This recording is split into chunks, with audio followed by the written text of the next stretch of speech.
Hello everybody and welcome. In this video I'm going to show you how to find user manual for your earbuds VIVO TWS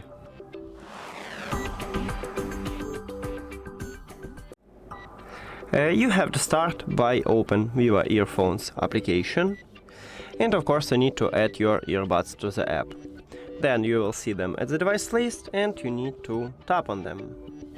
Now scroll down and at the bottom we have feature instruction, so tap at this line and here it is, we have user manual. So just tap at the best one for you. Let's say I want to know how to perform a factory reset, and right here you information about it. So that's it. Thank you for watching this video. If you found it helpful, please consider subscribing to the channel and leave the like on the video. See you later.